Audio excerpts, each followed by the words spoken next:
Good morning everyone, and welcome back to Craft Eccentricity. And I'm just adjusting my microphone, so I do apologise. Right, okay, we are up with KSCRAFT again today, and interest was shown in the library pocket. You can do this flat or you can do it as a shaker. I'm going to do that flat today because I'm also doing the B to go on the front of the pocket, which is the large B, and I'm going to do the B as the shaker. So flat pocket and shaker B. Now the paper I'm going to use today is from Snap Click Supply, so I've got to go and print that off, and I'm going to be using Meredith Cardell, and it's called Sweet As Can Be.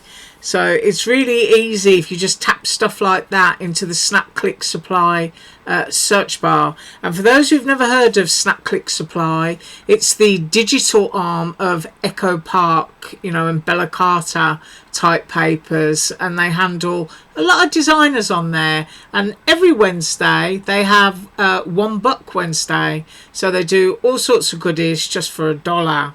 Right, so I'm going to go print, die cut, and I'll be right back.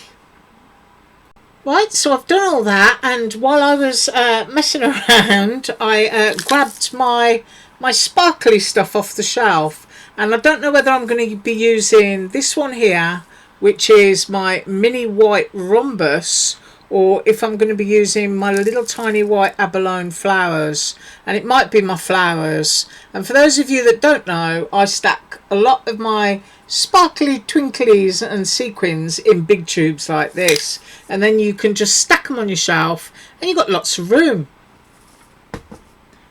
Right, so put that the other side of the desk, and my die cut in.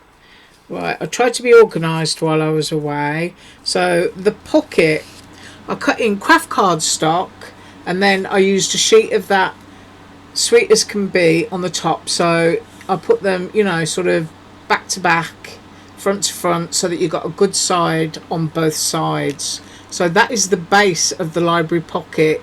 You can see you've got sharp edges, they go to the bottom, and you've got rounded edges which are for the top. And then you get a little card that comes with it. And even though my glue is still a little bit wet, I've done exactly the same thing, front to front, back to back.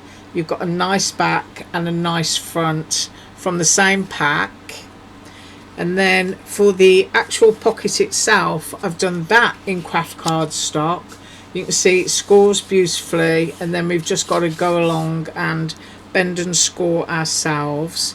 I cut 2 of the frames, I don't know why. And I've also cut a little inner, which is a gorgeous sweet little buzzy bee paper that will go onto the front. Right, now then for the bee, that's going to be putting our pocket together. And then for the bee, I've done a base again. I haven't glued this one yet, so I'm going to have a nice back, and hopefully it's mirrored. I'm just measuring that and checking it. Yes, it is. So I can lay out my craft cardstock with a nice side.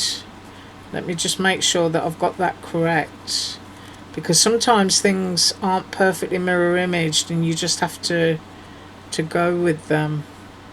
Yeah, I don't think that one is quite, so I'm just going to have to reinforce it by sticking that one onto that one. So I'm doubling it up just to, you know, give it a bit of a quality feel.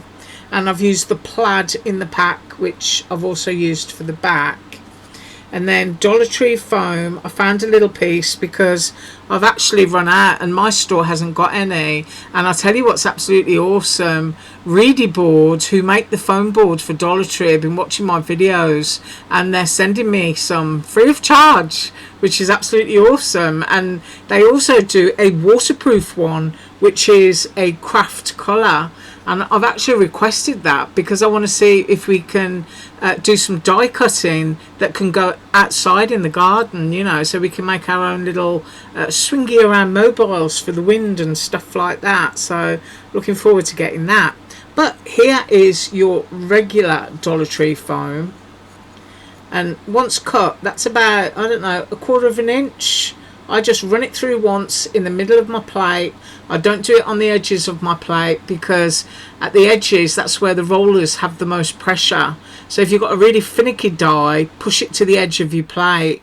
But when you want something like this, Dollar Tree foam cuts really easily, and if you listen, it's rigid, so there's no stretch to it. And that's one of the reasons I don't like to use the soft foam, because I find it kind of stretches going through, and then it becomes bigger than the project that you want to glue it down to. So anyway, that's me chatting away. We've got our two bases, we've got our shaker top, and then I've cut acetate. And if you look at the shape there, you can see I've gone straight across with my scissors and cut the head off, because you don't need that. You don't need the head. You don't even need the body, and I might even cut that off. You just need the wings, because the wings are where all your shaker bits are going to go.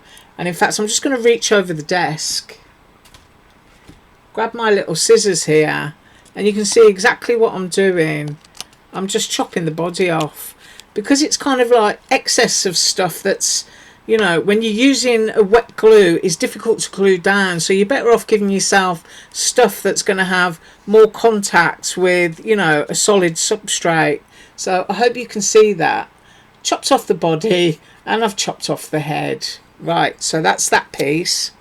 And then for my top layer of my shaker, I've done that in yellow, and that is a basil cardstock from Joanne. And then the little stripy bits, which you can see it's embossed here, you just glue the little stripes in, and I've done those in black. So I'm just going to move those out of the way while we concentrate on this. And I've got my bone folder, yay, and I've got my yellow one, which is kind of, you know, it's all very matchy, isn't it?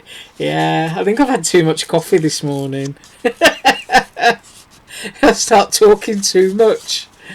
Oh, dearie me. So I'm just finding the score lines that the die gave, and I'm just bending them first of all. And then we can go in with our folder and give it a nice little squidge. Just go up and down it nicely. Now, my paper, if it's moving around, I do apologise. And I did put my mat down, but I might need to scruff it up a bit to stop it sliding about. Right, so we know we've got those folded nicely.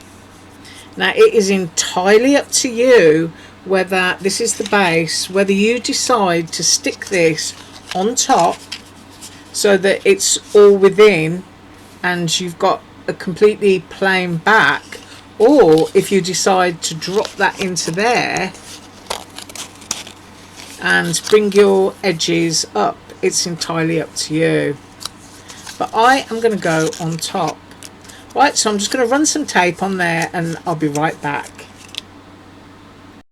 Right, so I've got my double-sided tape on and peeled the backs off, and one of the things that's good to do is tuck that bit over there so that you've got something holding those little bits while you try to place them. And I'm hoping now that I'm going to get this on straight.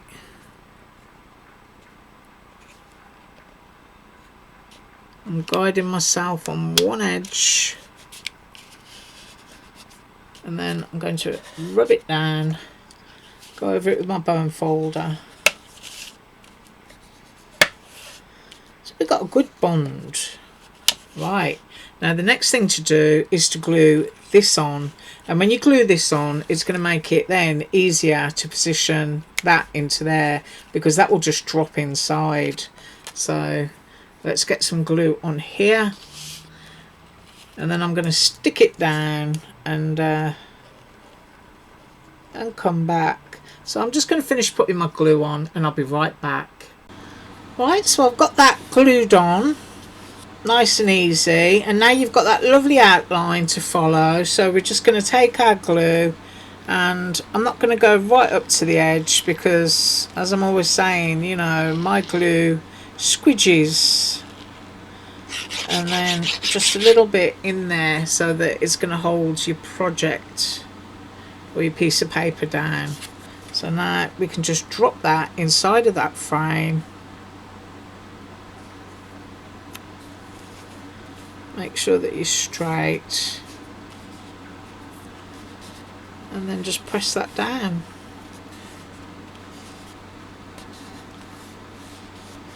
Right, so that is the little pocket all finished, and the little cards that we cut, it's almost dry. I can tell when my stuff's getting dry because it starts to straighten out, and that should fit inside of there. So that's your little library pocket, and of course you can do whatever you want to on here. You can put stickers or anything that you want, but there's our pocket and our card. I think that's really lovely. You could do a bunch of those, couldn't you? Put them on all your pages. Right, so that's that one. And now, as I said, I did cut an extra frame. I don't know whether putting an extra frame on top would make much difference.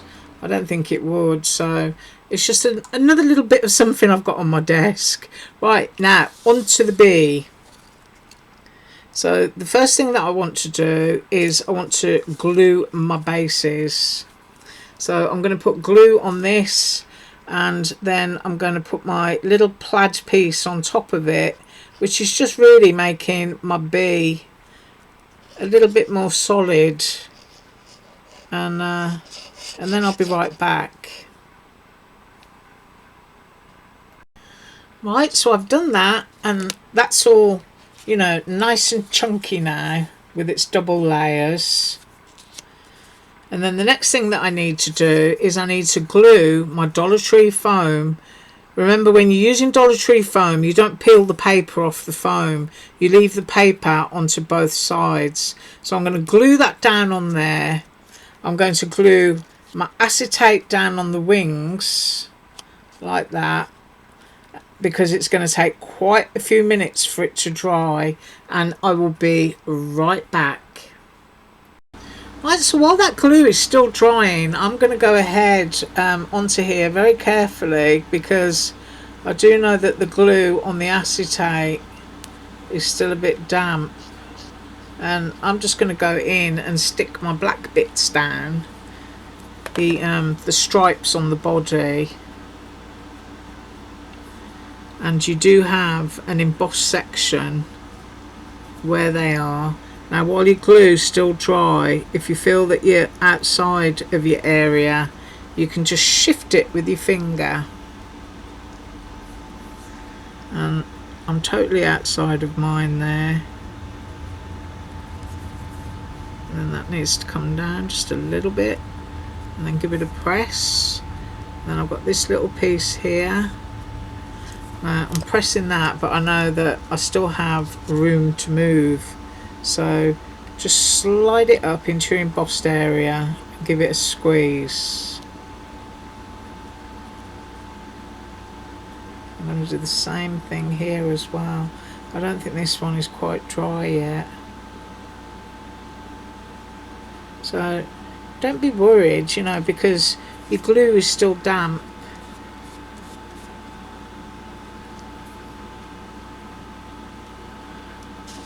Alright, so I'm going to need to go away again for a little bit. My glue is still a little bit damp in the bottom of this bee, and I'll show you that. And if you go and pull your sequins and stuff in while it's still wet, then they're just going to stick to the edges, so you need it to be dry. Right, I'll be back in a second. Right, so I think that's reasonably dry, and I've decided to go with my little daisies because, you know, they don't sort of stick up hugely, and I'm just putting a little sprinkle into each of those wings. Some of these are kind of like stuck together. That will be static, and then I just want those to lay flat in that part. Maybe 3 is enough to go in there. So I've got a few little sequins. These are still all sort of like chunked up and stuck together, so I'm going to pull those apart.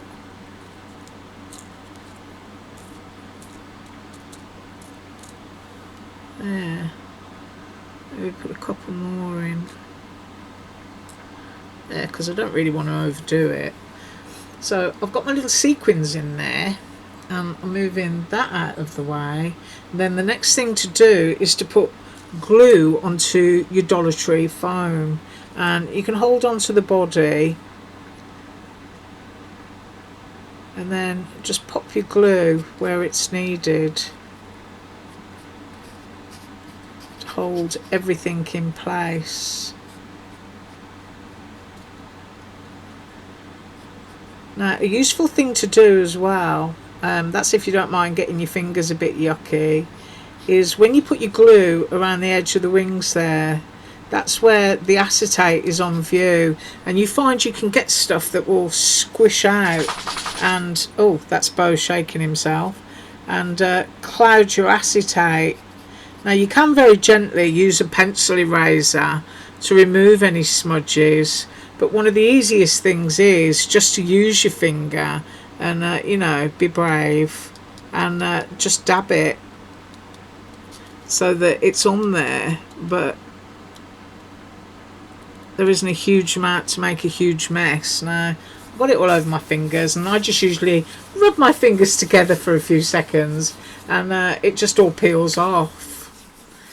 Right, so we need to pop the lid on. And I'm going to start with the tail as my reference point, and I'm going to go down there, and then if I need to slide it over I can. And of course you want your antennae to go down and your body. Make sure that you're straight. You can wiggle it around and get it where you need it to be. Right, I'm going to let that dry and I will be right back. Right, so the only thing left to do now is to put it on the pocket, but that's what it looks like. So if you're somebody who doesn't like cutesy and you don't like shakers, you've got a fabulous pocket there. And if you're somebody that likes to make cute stuff, you've also got a bee. So I'm just going to flip that over. I've got some double-sided tape on the back. I'm going to pull it back again. I'm going to have mine at a little angle. I'm going to go there. And that's it. So there's our little shaker bee. You can see there's just enough shaky bits in there, and you can still see the paper. But I think that's so sweet. If you wanted to, you could leave that out and stamp a little, you know, peachy keen face stamp there to make a sweet little bee. You could add vellum on top of the wings so that you've got a little extra layer.